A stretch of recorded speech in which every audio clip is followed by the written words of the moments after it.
Today I have the great pleasure of introducing to you Katelyn Stalowy and her great company called Manofatto Giftboxes. Today, I just wanted to give you an update, a little bit about her business, and do an interview just to find out a little bit about her. Manofatto Giftboxes are a unique business based in Colorado that specializes in crafting meticulous handcrafted gift boxes using Baltic birch wood. These distinctive gift boxes are thoughtfully curated with an assortment of carefully selected items, including potted botanicals, artisanal foods, and snacks. Fine stationery, candles, and other American-made goods can be found in these boxes. The name Manoffato derives from Italian slang meaning handmade. This term carries a deeply personal connection to the founder's great aunt Antonetta, hailing from Puglia, Italy. She instilled her value of creating and producing things by hand. This philosophy of craftsmanship and the joy of creating by hand became the foundation of Manofatto's mission. One of the distinctive features of these gift boxes is each is crafted by hand, courtesy of Katelyn's husband, Greg. These wooden gift boxes not only enhance the presentation, but also embody the essence of craftsmanship and attention to detail. In addition to the wooden boxes, Manoffato collaborates with the founder's sister, Gabby, and who adds a personal touch with beautiful hand calligraphy on custom cards, further elevating the gifting experience. Since its inception in late 2014, they have revitalized the art of gift giving by infusing it with heart, personalization, and a modern touch. The commitment to featuring products that are locally sourced and American made reflects their dedication to supporting small businesses and maintaining a high standard of quality. We want you to go to their website and take a look at it. They've got a lot of great gift boxes. And I want to introduce you here, Katelyn. And Katelyn, why don't you just start with a little brief? Tell us a little bit about your company and how it started. I moved to Colorado in 2010, and it wasn't too long after that I started to get the idea in my head that I wanted to do a more modern style of gifting. I was kind of doing a little bit of that in my old job as a director of operations, and the obsession with details and aesthetics and gifts really started to grow with my old job. So when I took the jump and opened Manoffato, it was, a story of family and craftsmanship and woodwork that I luckily was able to kind of pull in from my husband's skills. And I just went for it. It's going to be 9 years old this spring. And yeah, it's exciting. And everything you said about it is hopefully what people feel when they receive a box. That's great. Now, do you personally work on these hand? How many employees do you have? Oh, it's very small, family affair. Only during high season, which is about to start with Christmas and the holidays, do I bring in part-time staff that will help with deliveries and completing orders and putting things together for UPS. But I primarily actually do the box building. Craig does partake in that a couple of times throughout the year when we really need an extra hand. But I'm kind of a one woman show, and then part timers kind of fill in during busy season. Awesome. So, what do you believe sets you guys apart from other places that offer gift boxes? So when I first kind of started out with my interest in this, I realized that so many people were using cellophane and cheaply made, maybe it was a cheaply made plastic or a cheaply made wood or particle board. And I just really felt like the art of true gifting in a more bespoke manner or a more heirloom fashion with things that you really want to keep and have in your home was being lost. So I was pretty dedicated to really high quality, creating something and putting more things out into the world that were worth keeping. I'm actually quite a minimalist at heart. And I take it very seriously that I want them to really feel there's value in not just the box, but in all the goodies that are included. So I probably would say that obsession with the high quality, the beautiful, presentation is one of the big features that makes me stand apart. Now, as a business owner, I know for myself, there's lots of decisions that I have to make on a daily basis. How did you source the products that you put into your gift boxes? That's all a big part of it, and it's kind of a big world in general. There are probably 150,000 brands throughout the US that are in a platform that I use to source. And also, I work with a lot of local Denver companies. But when I first started out, I can tell you the first two people I reached out to were brands that I was already consuming. So it was Corvus Coffee, which some people might know. It's really popular in Denver, and Littleton actually has a location now. And they were my first ever partner and brand that I carried. And that was just kind of built on a personal relationship that I had already going there. And then the other one was a salt caramels company called Helly Mays. And the owner, Ellen, actually became a friend and taught me a lot about business and pricing and growing a business and, the wholesale world. Now there are a lot of new platforms to source your goods, and I use a couple of them, but I still partner with a lot of local folks and artists and makers. Everything kind of goes through a pretty diligent process of my own personal testing, tasting, or using a product. Using a candle throughout my home to make sure I feel like it is worthy of being included. That's awesome. It's good to know that you've tested all your products and that you really can stand behind them. Um, that's awesome. What advice would you give to an aspiring entrepreneur? I mean, it sounds like you've had some struggles with your journey. What could you give as some good advice?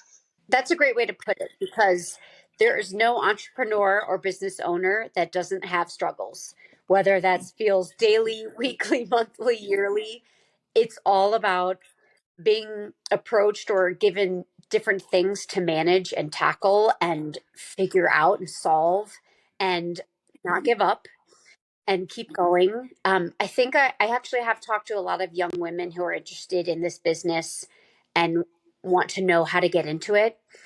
And I think the main thing I would say is you really have to not worry so much about money, but maybe be driven by what you're actually doing. Love the work, love the grind of it, love the daily in and outs, love the challenges, and feel the passion and obsession with it so that when times are really tough, you don't want to give up. You want to keep going. You really believe in it. I think you have to love it, whether there's a paycheck or not. You have to love it, whether it's going to grow into something huge. I feel very grateful for the customers that I've built over the 9 years. They're really special to me. And, I really appreciate every dollar that's exchanged between me and someone who's buying the box. And it's all just very special. And I think as an entrepreneur, you also have to always remember how lucky you are for the freedom to be your own boss. And that's worth a lot. I think that over the years, I have learned that being an entrepreneur, of owning your own business, you do have to love it because if you can't do it day in and day out and be consistent, it's not going to work.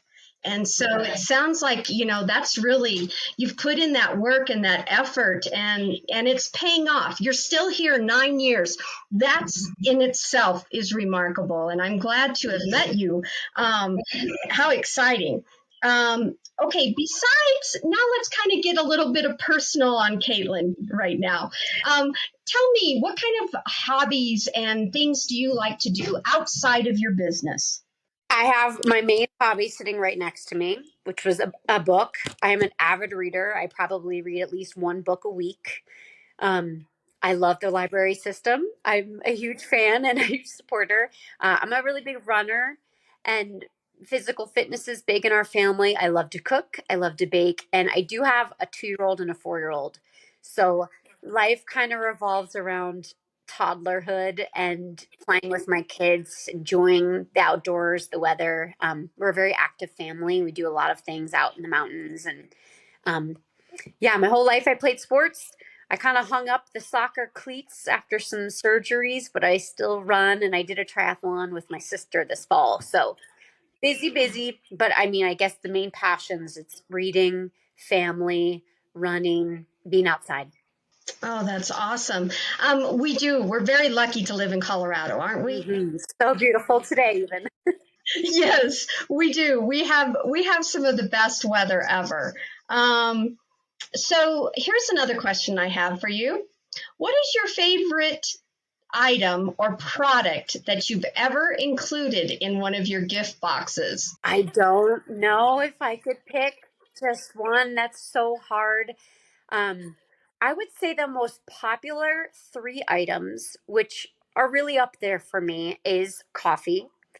I've carried 3 brands, but primarily my daily personal coffee is a cup of Corvus, and I would recommend them to anybody if they're a coffee drinker. I really love candles, and I've carried candles from the beginning. They're requested in almost every box. I love them. I almost always have one lit. So I've carried local brands. I actually just collaborated with a company to create my own first line with her. So that'll be featured. That'll be featured starting in this holidays. And then the last thing I wanted to mention was honey. Honey is such a great gift, especially if it's local in your state. And I work with Bjorn's honey and carry their Colorado honeys and their propolis honeys, and they're delicious. We use them year round. We use them when we are feeling sick in our tea. And so, yeah, big honey fan. Oh, that's awesome. I'm so glad to hear that. I love local. And when I was on your website, I just loved looking at the Colorado boxes. Those were some of my favorite to take a look at to see what was there.